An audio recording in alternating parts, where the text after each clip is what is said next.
Well, this is going to be different. I don't know how well this is going to work. This is the 68th day, the second video, and you don't see me. You see a chart. This is a promised chart. And I won't take real long with this, I don't think. But and I can only hope that this will work, that the light is good enough. I call this Greek, I've got a yardstick here, Greek and Roman mythical beings. Not only gods, but beings in general. And notice what I did. Greek is in black, Roman is in parentheses, and red, mythical beings. Well, when we get into the chart, Gaia, for example, there's the Greek name, and Terra is the Roman name.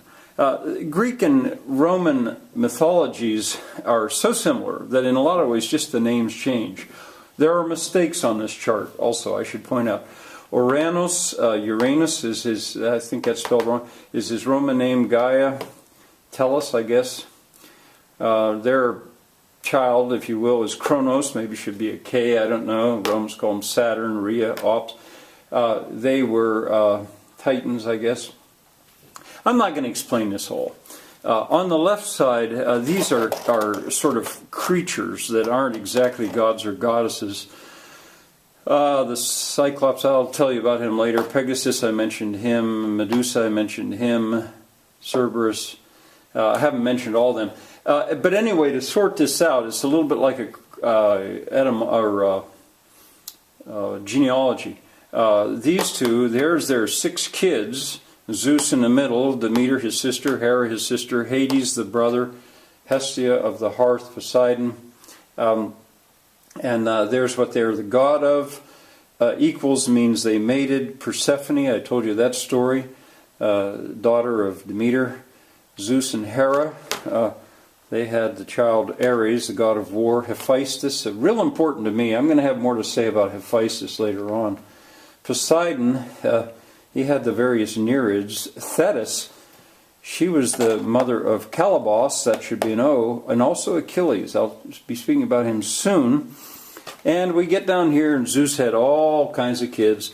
I didn't fill in all the mothers. I think Aphrodite's pretty cool. She came out of the foam itself, mated with Ares, say married if you wish.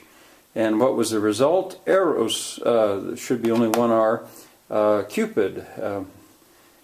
She was Venus, the god of love, the Romans called her. There are the Fates. I don't know if I'll explain about them. A lot of this, I'm not going to try to explain it all. I'm just hoping you can see it.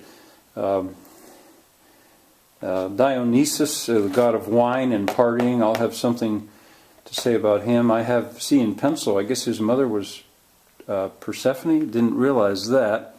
Perseus, you know about him. You see, these were heroes. They had Zeus as a father. So many stories about Hercules, Hermes, messenger. It should say messenger here. But down here are the muses. Terpsichore, right there, the goddess of the dance, the muse of the dance. There are the graces. You can hear, I don't know if you remember, but Benedict said that all 3 graces would have to be in one woman before he would be interested. There are the fates. One of them measured your lifespan, spun it. One of them measured it, and one of them cut it.